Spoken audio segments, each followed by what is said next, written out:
भाजपा कई कांग्रेस के नेता हैं जिनके खाते में 6,000 आ रहे हैं, न मध्य प्रदेश की सरकार भी भेज रही तो वो 6,000 भी आ रहे हैं, वो हाथ खड़ा नहीं करते हैं। वो कभी अलग मिलते हैं तो कहते हैं कि हाँ अम्मा के भी आ ही रहा है।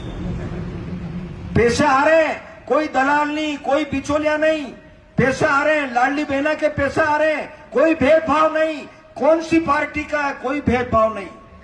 सड़कें बन रही है, हमने ये नहीं सोचा कि ये कौन सा गांव है, ये कांग्रेस का है कि बीजेपी का है, नहीं सोचा। सड़क बन रही है, सब चलेंगे, सब लोग पानी पिएंगे, सबका इलाज होगा, सबके बच्चे स्कूल में पढ़ाई करेंगे। ये है सरकार का काम। सरकार का काम ये थोड़ी है, भेदभाव का काम नहीं है सरकार का।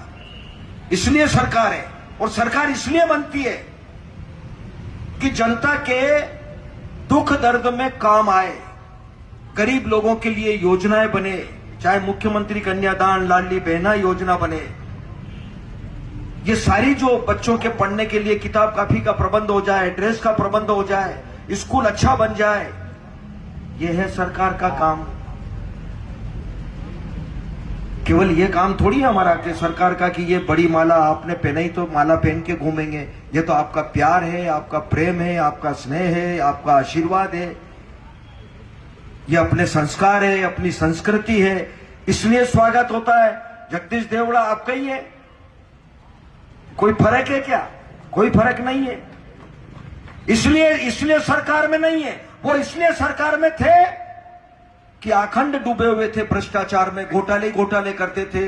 लंबी सूची है, कहने की जरूरत नहीं है, सबको पता है, बहुत टाइम हो गया, अब वो पुरानी बात हो गई। इसलिए अब तो अभी की बात करते हैं कि अपनी सरकार बनी तो अपन क्या कर रहे हैं। पर इसलिए मन में तकलीफ होती है कि उनने किया कुछ नहीं, और वही खड़े होकर के चौराहे पर अगर खड़े होकर के कोई बात करते हैं तो थोड़ा मन को तकलीफ होती है।